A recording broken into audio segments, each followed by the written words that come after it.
Vamos a abrir nuestras Biblias, por favor, en Mateo capítulo 1. Mateo capítulo 1, versículo del 1 al 17. Mateo capítulo 1, versículo del 1 al 17. Y veamos qué nos dice la palabra del Señor. Mateo capítulo 1, versículo 1 al 17. Dice así la Biblia. Libro de la genealogía de Jesucristo, hijo de David, hijo de Abraham. Versículo 2. Abraham engendró a Isaac, Isaac a Jacob, y Jacob a Judá y a sus hermanos. Judá engendró de Tamar a Fares y a Zara, Fares a Esrom, y Esrom a Aram. Aram engendró a Aminadab, Aminadab a Naasón, y Naasón a Salmón. Salmón engendró de Rahab a Booz, Booz engendró de Ruth a Obed, y Obed a Isaí. Isaí engendró al rey David, y el rey David engendró a Salomón, de la que fue mujer de Urías. Salomón engendró a Roboam, Roboam a Abías, y Abías a Asa. Asa engendró a Josafat, Josafat a Joram, y Joram a Usías. Usías engendró a Jotam, Jotam a Acaz, y Acaz a Ezequías.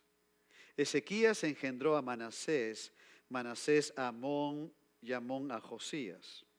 Josías engendró a Jeconías y a sus hermanos en el tiempo de la deportación a Babilonia.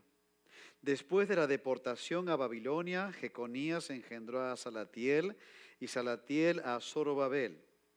Zorobabel engendró a Abiud, Abiud a Eliakim, y Eliakim a Azor.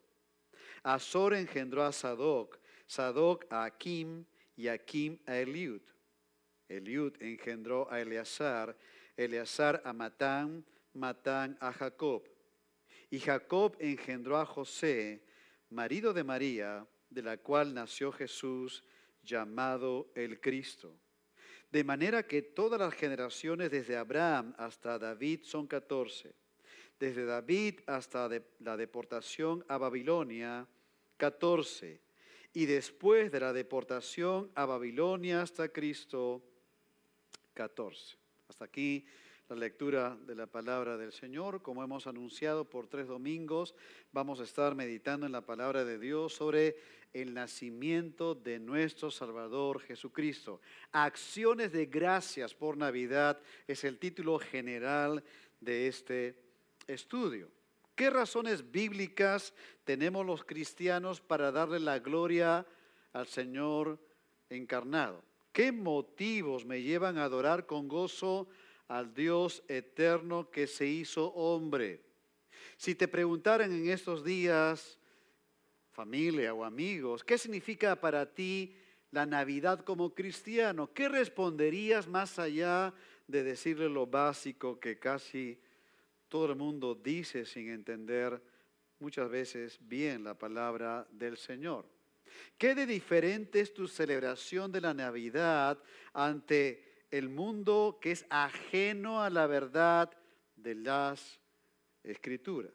Y creo que para nadie es novedad que en esta temporada hay un ambiente festivo, lo estoy poniendo entre comillas, culturalmente hablando, con muchas cosas que se asumen a lo que la sociedad llama o dice que es Navidad, pero la iglesia tenemos que estar con la mirada puesta en las Escrituras, que éstas tienen que ser el fundamento para darle gloria al Señor humanado y hablar bíblicamente sobre la primera venida del Salvador. Cuando el doctor Lucas le escribió a su amigo Teófilo, ahí empezando nomás el Evangelio de Lucas, el médico le va a decir a su amigo, para que conozcas bien la verdad, de las cosas en las cuales has sido instruido. Tienes que conocer bien la verdad, Teófilo, le dijo Lucas. Es lo que quiere el Señor, que podamos conocer bien la verdad. Tenemos que desarrollar la mente de Cristo, amados hermanos,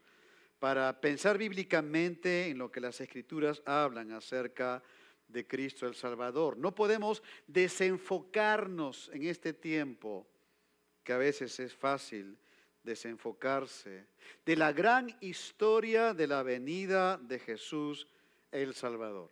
Mira por un momento dónde apuntan los reflectores de los evangelios.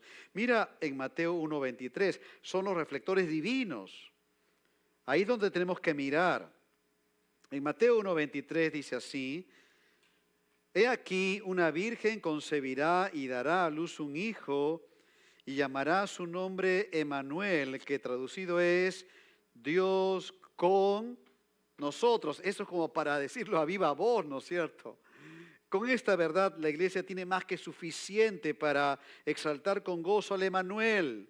Pesa las palabras de las Escrituras. Dios con nosotros. Pesa esa verdad en tu mente y corazón. Todo lo demás queda fuera del ente divino. Todo lo demás queda fuera de los reflectores del cielo para señalarnos a Dios hecho carne. Gloria a su nombre por esta verdad en las Escrituras para nuestras vidas. Ahora, cuando Mateo escribe su evangelio, el enfoque central que él tiene es que presenta la realeza del Señor Jesús. Dicho de otra manera, Jesús el Salvador es el Rey, Mesías, revelado. Y lo que vamos a ver a lo largo del Evangelio de Mateo es que se presenta la venida del reino donde Jesús es el Rey. Mira por favor en Mateo capítulo 3, versículo 1 y 2, dice así: En aquellos días vino Juan el Bautista predicando en el desierto de Judea y diciendo: Arrepentíos porque el reino de los cielos se ha acercado. Sí, y esto apunta a la venida del Señor, apunta también al inicio del ministerio público de Jesús, donde Jesús es el Rey. Mira ahora Mateo 4:23, dice así: Y recorrió Jesús toda Galilea, enseñando en las sinagogas de ellos y predicando el evangelio del reino, donde Jesús es el Rey. Mira Mateo 17, Cristo encomienda a sus discípulos a predicar y dice: Y yendo predicad diciendo, el reino de los cielos se ha acercado. Mateo se preocupa para presentar el reino de los cielos y presentar a Cristo como el Rey. Pero no solamente Mateo. Mira ahora Juan, capítulo 18, versículo 37, dice lo siguiente: Le dijo entonces Pilato: Luego, ¿eres tú rey? Respondiendo Jesús: Tú dices que yo soy rey. Nota esto ahora: Yo para esto he nacido y para esto he venido al mundo. ¿Para qué vino el Señor? Para ser el Rey. Es el Rey de Reyes. Y entonces, en los primeros 2 capítulos de Mateo, vamos a observar que el evangelista se embarca en demostrar el derecho de Jesús, el Mesías, a la realeza de Israel. Puesto que una realeza depende de un linaje, entonces es importante que se establecieran los derechos de Jesús al trono del Rey de Reyes. Y vamos a ver ahora, mira cómo la palabra de Dios se va uniendo, cómo se va empatando en lo que Dios ha revelado en las Escrituras. Mira ahora 2 Samuel capítulo 7, versículo 12. Esto no es algo nuevo lo que estamos viendo en Mateo. Esto viene desde el Antiguo Testamento. Mira, 2 Samuel 7, 12 dice así: Natán el profeta le está hablando al rey David y le dice: Cuando tus días sean cumplidos y duermas con tus padres, yo levantaré después de ti a uno de tu linaje, el cual procederá de tus entrañas, y afirmaré su reino. Él edificará casa a mi nombre, y yo afirmaré para siempre el trono de su reino. Observa, por favor, aquí la Biblia está hablando de un trono, está hablando de un reino y está hablando que ese reino es eterno, es para siempre. ¿De quién está hablando aquí la palabra de Dios? Esto no se cumplió en Salomón. Salomón, por supuesto, construyó el templo, pero allí quedó. Tampoco está hablando de ningún rey del Antiguo Testamento, un rey humano meramente. Todos perecieron. Sus reinos no duraron para siempre. Sin embargo, esta profecía, nuevamente, los reflectores divinos, aquí está apuntando el lente del cielo, está haciéndonos mirar aquel futuro reinado del Rey Jesús por la eternidad. Ahora mira cómo esta verdad en 2 de Samuel se une a lo que dice el Evangelio de Lucas capítulo 1, versículo 31. Gabriel, el ángel, le está anunciando a María la venida de Jesús. Dice así: y ahora concebirás en tu vientre y darás a luz un hijo y llamarás su nombre Jesús, significa Salvador. Este será grande y será llamado Hijo del Altísimo, y el Señor Dios le dará el trono de David su padre. Nota por favor que esta sucesión al reinado no es algo humano, porque el texto bíblico dice el Señor Dios le dará, es decir, es Dios el Padre quien le da a Dios el Hijo ese reinado. ¿Recuerdas Salmo 2? Es un salmo mesiánico. ¿Qué le dice el Padre al Hijo? Pídeme y te daré por herencia las naciones. ¿Para qué? Para reinar justamente. Y aquí el texto bíblico dice, el Señor Dios le dará el trono de David su padre. ¿Por qué es el padre? ¿En qué sentido? Que viene de la línea de David, de la genealogía de David se refiere eso. Miren cómo va a ser este reino, versículo 33. Y reinará sobre la casa de Jacob para siempre, y su reino no tendrá fin. Nuevamente, ¿quién puede cumplir esto? Ningún rey humano en la historia de Israel lo pudo hacer. Cuando leemos Primera y Segunda de Reyes, todos los reyes que hubo del norte, del sur, ningún rey pudo cumplir esto que estamos leyendo aquí en la palabra del Señor. Pero Jesús sí. Él es el único que calza con estas características que aquí se habla que será grande. Ese es Cristo. Será llamado Hijo, con H mayúscula, del Altísimo. Eso quiere decir de que Jesús es Dios hecho hombre. El Rey Mesías que ha sido revelado como el Salvador para la humanidad. Esto es para poder contarlo al mundo entero. ¿Qué de diferente pasa a un cristiano? A lo que llamamos Navidad, ¿no es cierto? A diferencia de un incrédulo. Que tú puedes decir, al menos pienso, si eres de Cristo lo vas a decir, si eres convertido realmente al Señor lo vas a verbalizar y expresar con la convicción que las Escrituras lo presentan, que Cristo, el Mesías, es el Rey de tu vida. Y nota por favor que para los judíos las genealogías eran tan importantes porque claro, cuando un judío quería poder demostrar de que pertenecía a una de las tribus, eso le podía dar acceso a un tipo de herencia. Entonces era muy importante para ellos tener clarificado, registrado a qué tribu pertenecía. Eso quiere decir de que cualquiera que dijera que era hijo de David, descendiente de David, tenía que ser capaz de demostrarlo. Ellos eran tan rigurosos en esto que cuando alguien no se encontraba en los registros de genealogía, eran puestos aparte. Tú no perteneces a esta tribu. Esa es la respuesta que se daba. Hay un ejemplo que tenemos en el Antiguo Testamento para captar cuán rigurosos eran en cuanto a las genealogías. Mira Esdras capítulo 2, versículo 61. Dice así, y de los hijos de los sacerdotes, los hijos de Abaía, los hijos de Cos, los hijos de Barzilai, el cual tomó mujer de las hijas de Barzilai Galadita, y fue llamado por el nombre de ellas. Estos buscaron su registro de genealogías y no fue hallado, y fueron excluidos del sacerdocio. Por alguna razón, estos varones no se encontraban en las genealogías de la tribu de Leví y por lo tanto no pudieron ejercer el sacerdocio, excluidos del sacerdocio.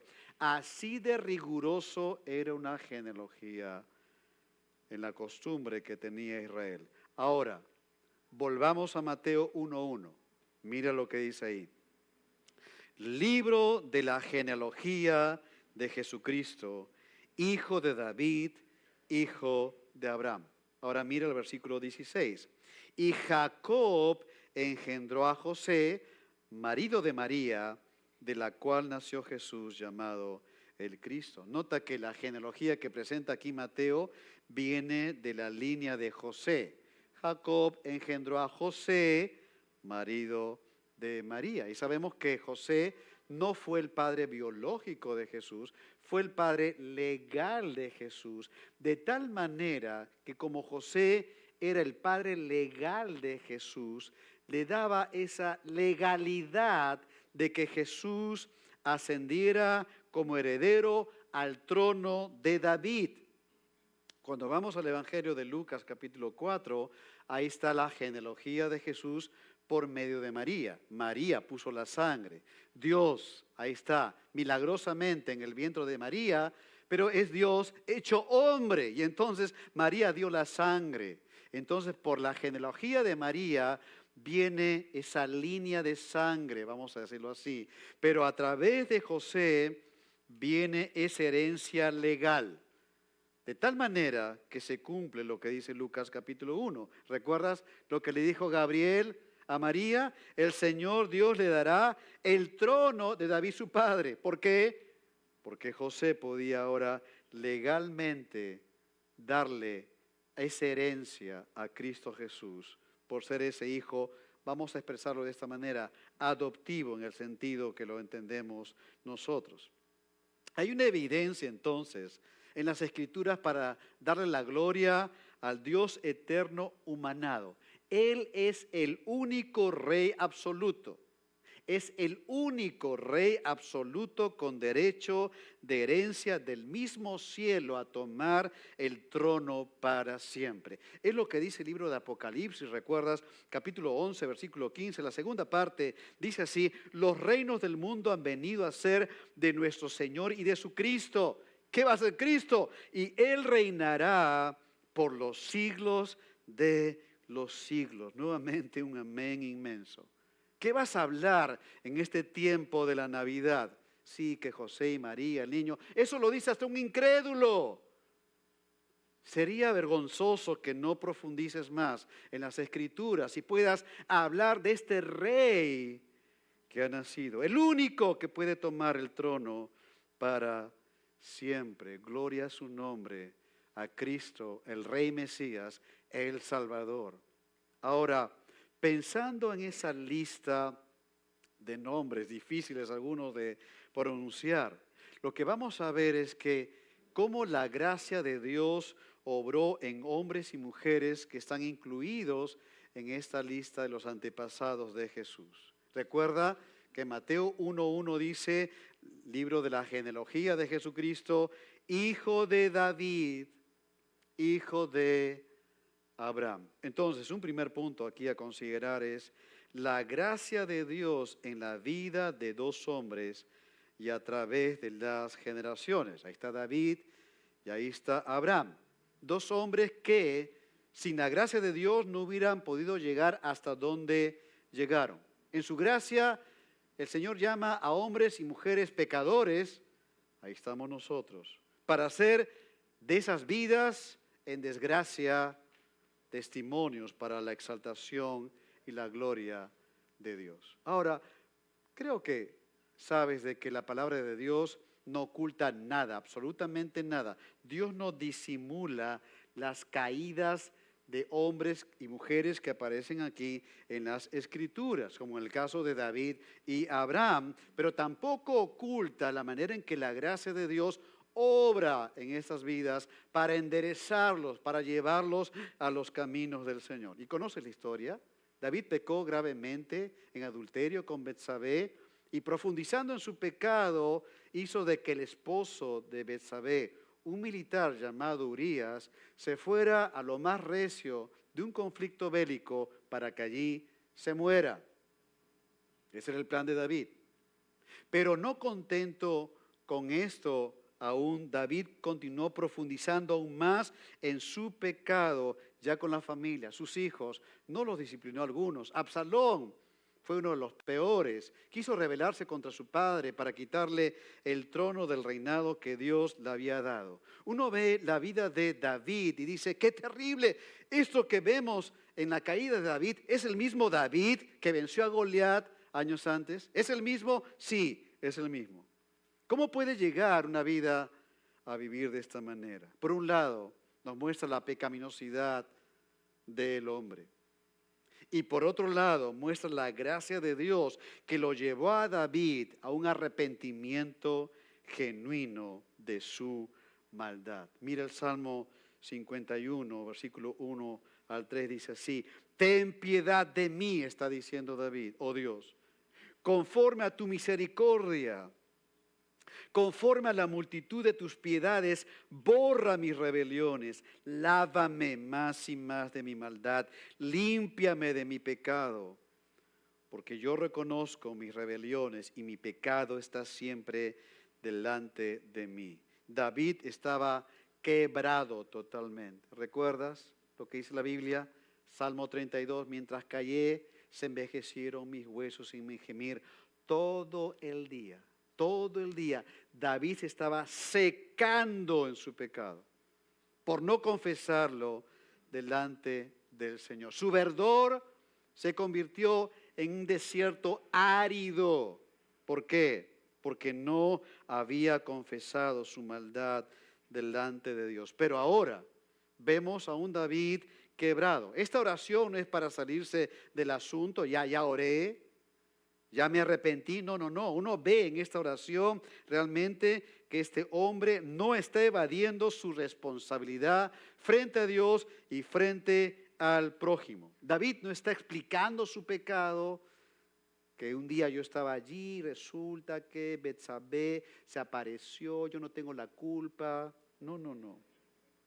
Él no está negándolo, está pidiendo piedad. Él se sabe pecador, sabe las consecuencias de su pecado, pide misericordia, limpieza de sus rebeliones. Este hombre está quebrado en arrepentimiento, porque así es el arrepentimiento. La gracia de Dios lo llevó a arreglar cuentas con el Señor. Mira ahora Salmo 51, versículo 10. Él dice: crea en mí, oh Dios, un corazón limpio y renueva un espíritu recto dentro de mí. David le está pidiendo al Señor: hazme un hombre renovado. David sabe que es el único quien puede obrar en su vida para cambiarlo, es el Señor. Y pide esa renovación.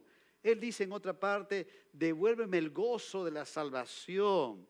Es decir, Señor, ando apagado porque no he solucionado cuentas contigo.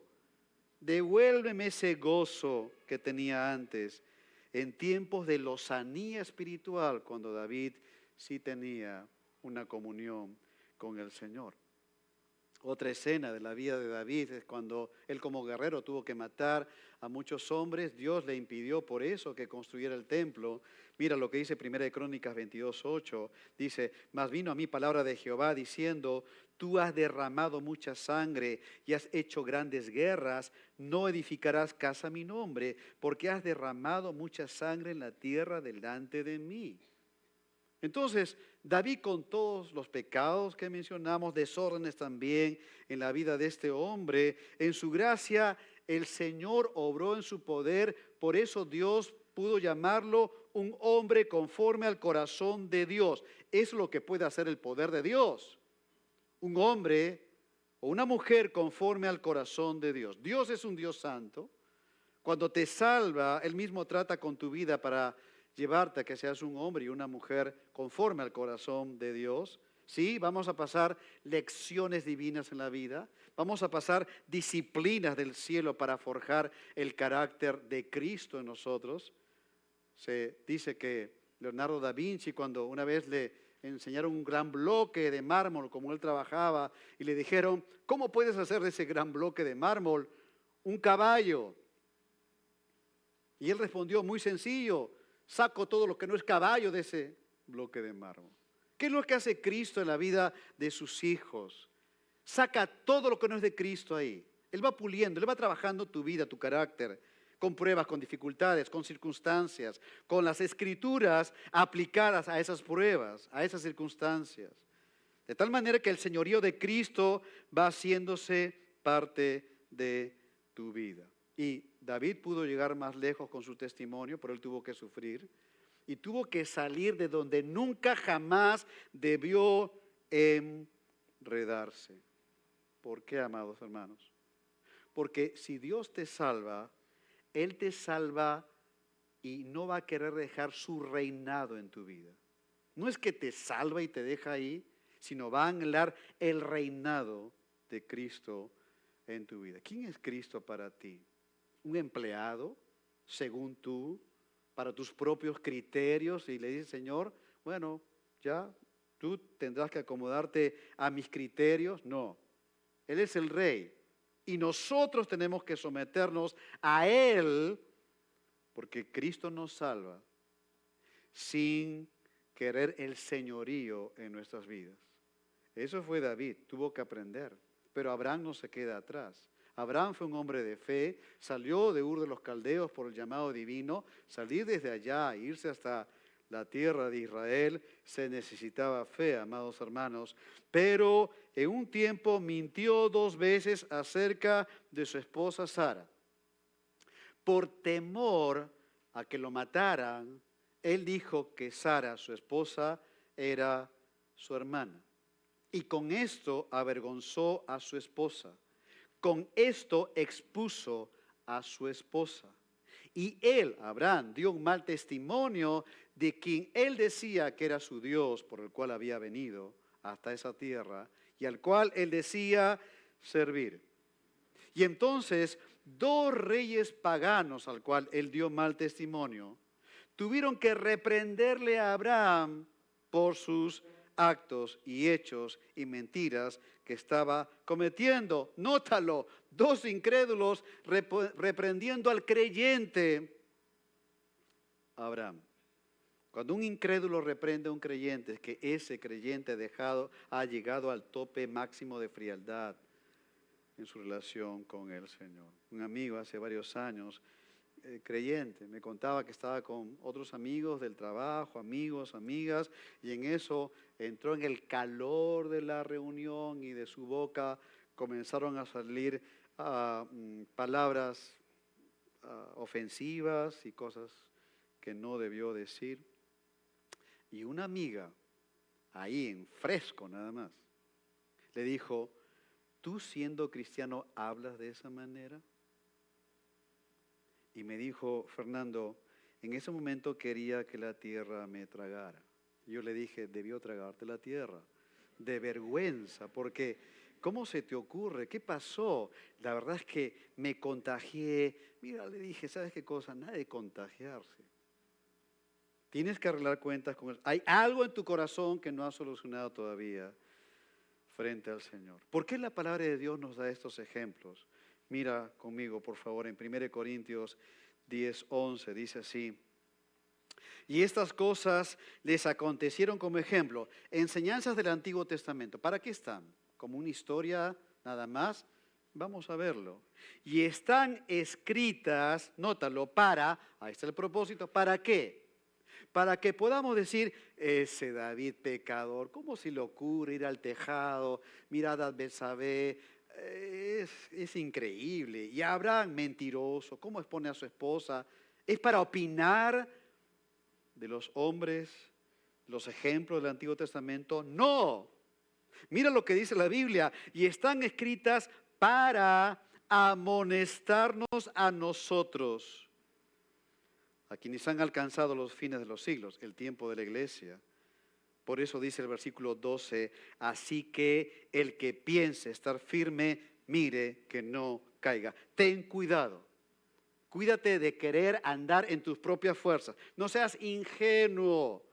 No puedes proveer para los deseos de la carne y entonces estás allí dando vueltas en algo que no conviene, o que estás mirando, o que estás escuchando, o que estás andando, estás dando licencias en tu vida. Y la palabra de Dios dice, el que piense estar firme, mire que no caiga. Mira ahora esta promesa maravillosa del versículo 13. Nos ha sobrevenido ninguna tentación que no sea humana, pero fiel es Dios. Ahí está su gracia, que no os dejará ser tentados más de lo que podéis resistir, sino que dará también juntamente con la tentación la salida, para que podáis soportar. Ahí está la gracia del Señor. Mira Romanos 6 ahora, versículo 1. ¿Qué pues diremos? Dice Pablo. ¿Perseveraremos en el pecado para que la gracia abunde? Es decir, vamos a decir que, bueno, si David pecó, entonces yo también soy pecador. Y como Abraham mintió, yo también miento, porque al igual que ese gran hombre de fe, yo también tengo debilidades. Ese es hacer trampa con el Señor. Y Pablo dice, perseveraremos en el pecado para que la gracia abunde. Y Pablo mismo responde, en ninguna manera, dice Pablo, usa una palabra ninguna que es tajante en el idioma griego. Está diciendo, no hay forma, no hay manera que un hijo de Dios viva en el pecado. Los cristianos pecamos, pero no vivimos en el pecado. Eso es diferente. Y Pablo dice, en ninguna manera, porque los que hemos muerto al pecado, ¿cómo viviremos aún en él? Si ya no somos esclavos del pecado, el pecado como obraba antes cuando éramos sin Cristo, ya no opera de la misma manera que ahora que somos de Cristo. Tenemos una nueva nacionalidad en el Señor. Si has venido a los pies de Cristo, tienes una nueva nacionalidad y no puedes vivir como la antigua nacionalidad, como el mundo presenta la vida sin Cristo. Cuando Ramón Castilla firmó el decreto supremo del cese de la esclavitud para, mayormente eran negros y chinos en ese tiempo, varios de los esclavos, aún con el decreto supremo firmado de libertad, vivieron como esclavos porque en su mente estaba la esclavitud. Cristo, si eres de Él, te ha libertado del pecado, amado hermano y hermana. Tú no puedes vivir como antes. ¿Por qué? Porque Cristo te ha libertado del pecado. Los que hemos muerto al pecado, dice Pablo, ¿cómo viviremos aún en Él? Imposible, dice Pablo. No es así el cristianismo que presenta la palabra de Dios. Dios hizo de Abraham el padre de pueblo escogido de Israel. De aquí iba a surgir el Mesías. Eso es por pura gracia divina.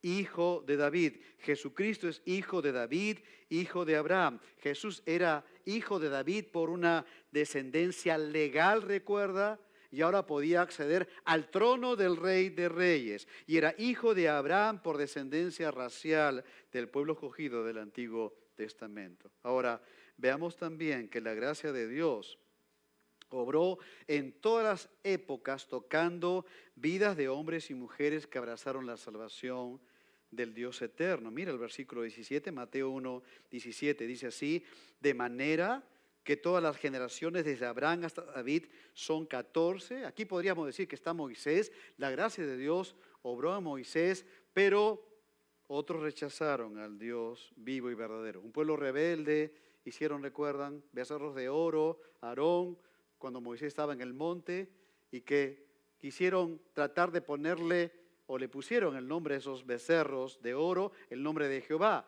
Ahí hicieron una especie de ecumenismo ahí. Un pueblo murmurador, ¿recuerdan los de Coré? Cómo se abrió la tierra, se los tragó. Es decir, Dios obró en su gracia en algunas personas, en su pueblo fiel y remanente allí. En otros rechazaron al Señor. Está Josué también. Increíble, toda una generación tuvo que pasar para que haya un avivamiento en Israel.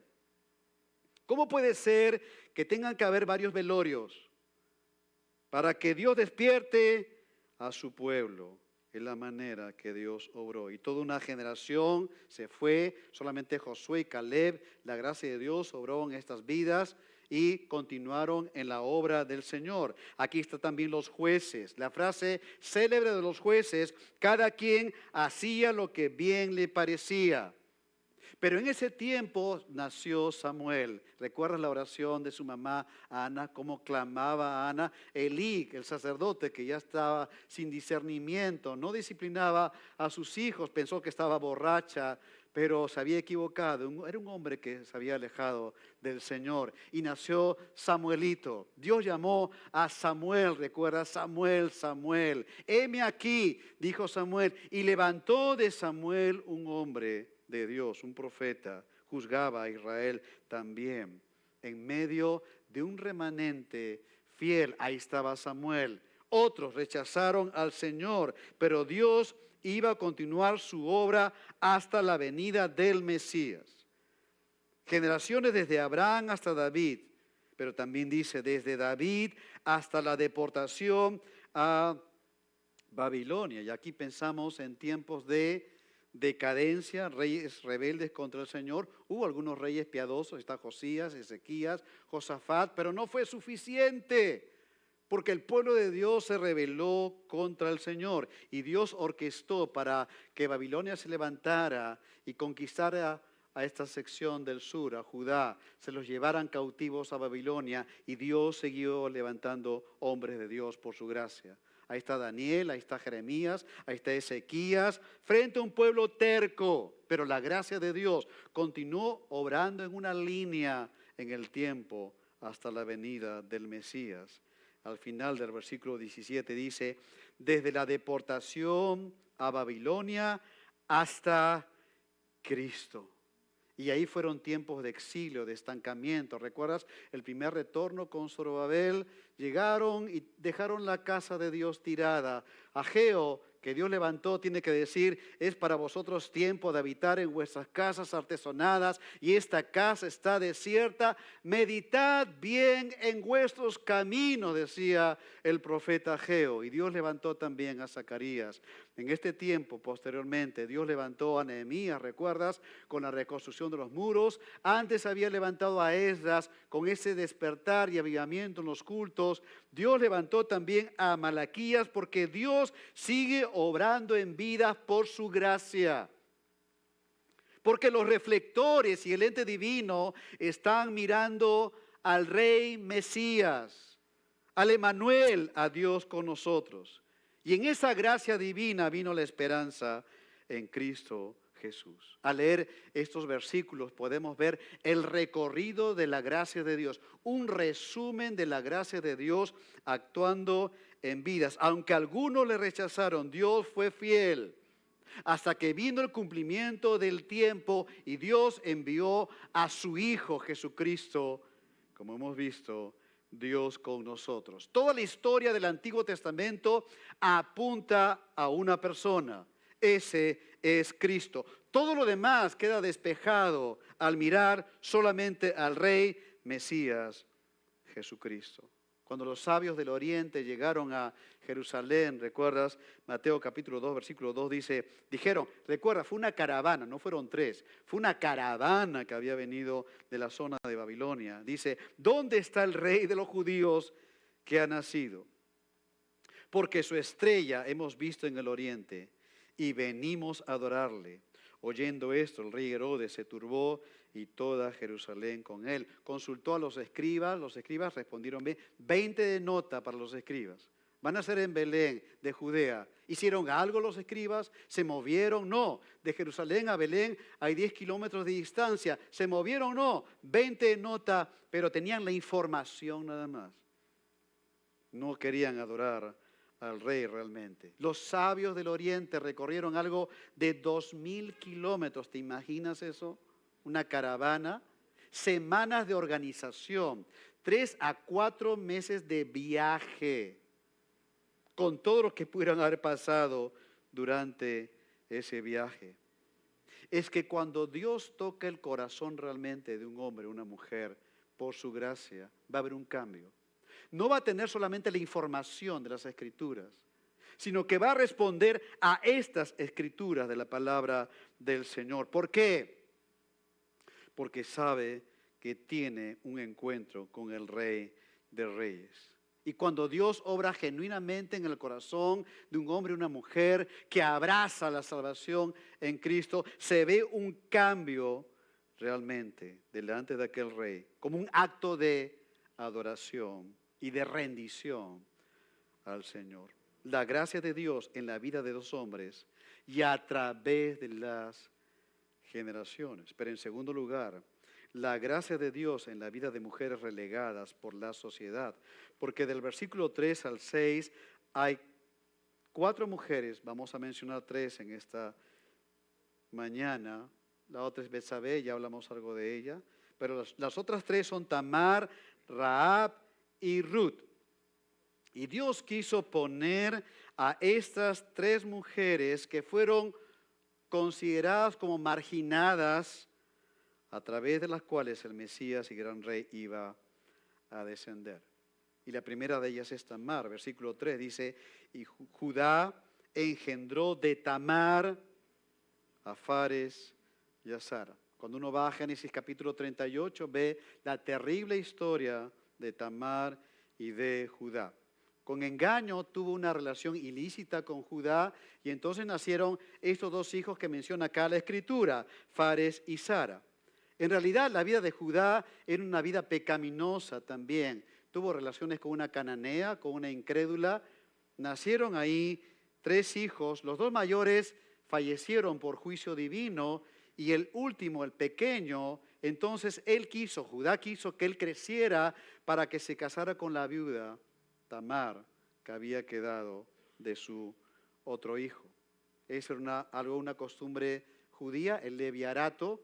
El hermano que quedaba con vida tomaba, si era soltero, tomaba a la esposa viuda que había quedado del otro hermano. Pero resulta que Judá enviudó.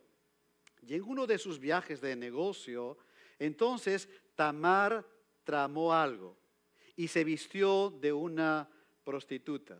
Y Judá quiso tener una aventura, comillas, pecaminosa, y se unió a Tamar sin saberlo.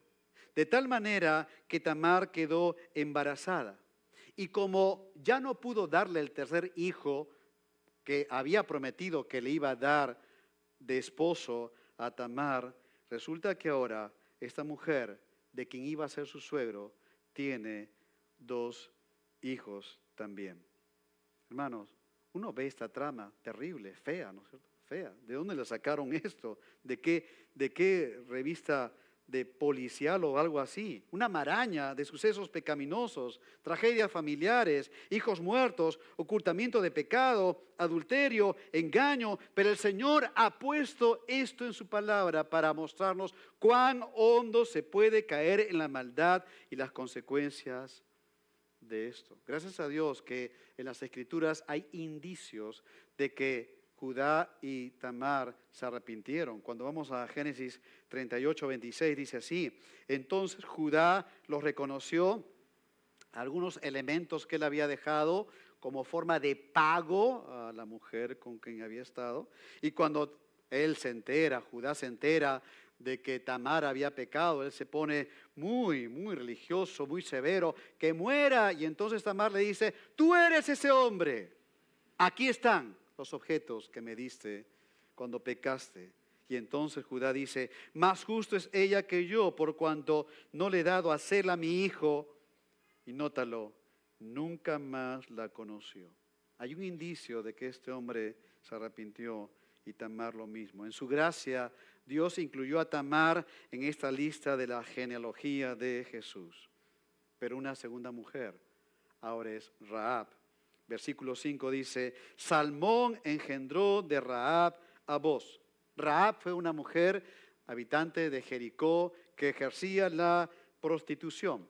En esas formas maravillosas que Dios tiene para llamar a los suyos, esta mujer, con todo Jericó, habían escuchado las maravillas que Dios había hecho con Israel, cómo abrió el Mar Rojo, cómo estaban avanzando en la conquista, pero Dios estaba hablando al corazón de esta mujer relegada por la sociedad. Así trabaja el Señor en pecadores. Así obra el Señor. Así nos llamó el Señor también. Dios soberanamente usó a Rahab para proteger a 2 espías que había enviado Josué para ver cómo estaba Jericó. Y cuando se enteraron de que 2 hombres habían entrado en la casa de Rahab, enviaron militares para que pudieran apresarlos, pero Rahab faltó a la verdad para proteger a estos 2 espías.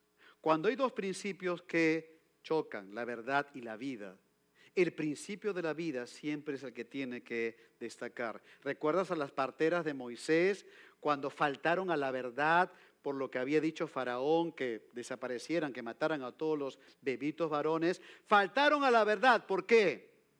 Porque la vida está por encima de la sujeción a esa autoridad. Y Dios las bendijo a estas parteras, como Dios bendijo también a Rahab por haber respetado a aquel Dios que es el único que puede dar la vida y quitarlo. Y protegió a la familia de Rahab. Cuando Jericó fue tomado anteriormente a esto, Rahab fue rescatada juntamente con su familia. Y Dios puso a esta mujer en la línea mesiánica como madre del piadoso Boz. Y Boz fue el bisabuelo del rey David. Rahab fue una mujer que abrazó la salvación del Dios eterno. Pero una tercera mujer es Ruth, una moabita, una gentil. Versículo 5 dice, Booz engendró de Ruth a Obed. Había muerto su primer esposo de Ruth, un israelita, y entonces esta mujer, Ruth, abrazó al Dios vivo y verdadero, al Dios eterno, que era la fe de su suegra Noemí.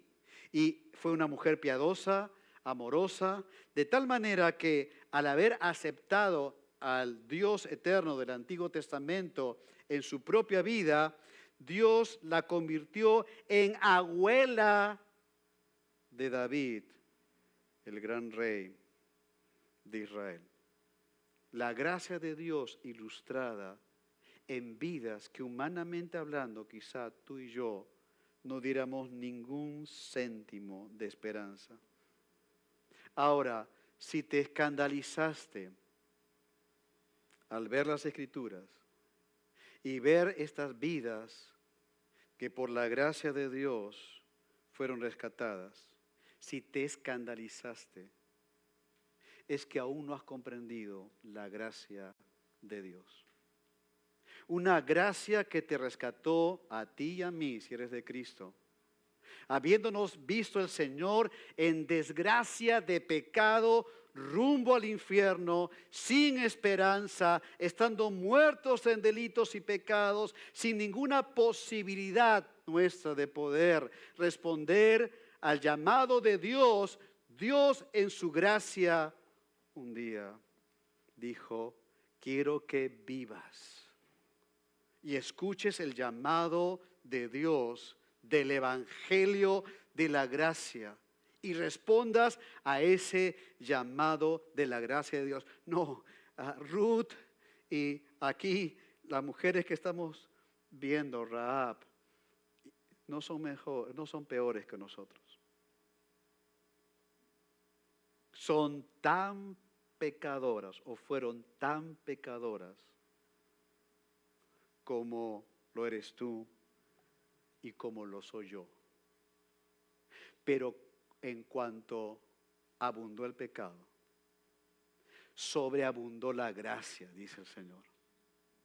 Y esa gracia divina, maravillosa, que te ha dado vida en Cristo, es para que el reinado del Rey de Reyes, en ese perdón y sus profundas riquezas en tu vida, pueda reinar en ti y anunciar a este mundo perdido que no sabe más que escuchar algunas historias de José y María, y ahí se quedó, con tu boca puedas proclamar a este gran rey que ha venido porque es Dios con nosotros. Así actúa la gracia de Dios. Cristo dijo, no he venido a llamar a justos sino a pecadores al arrepentimiento. Si tú estás aquí sentado o escuchando el mensaje en alguna medio de una red y sabes que no eres de Cristo porque no hay un cambio, El único mensaje para ti en esta hora es arrepentíos porque el reino de los cielos se ha acercado.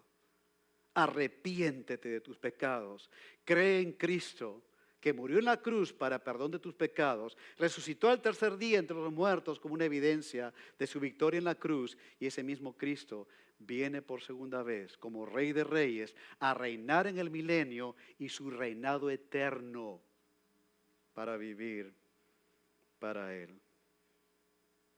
Emmanuel, Dios con nosotros, hermanos. Gloria a Dios.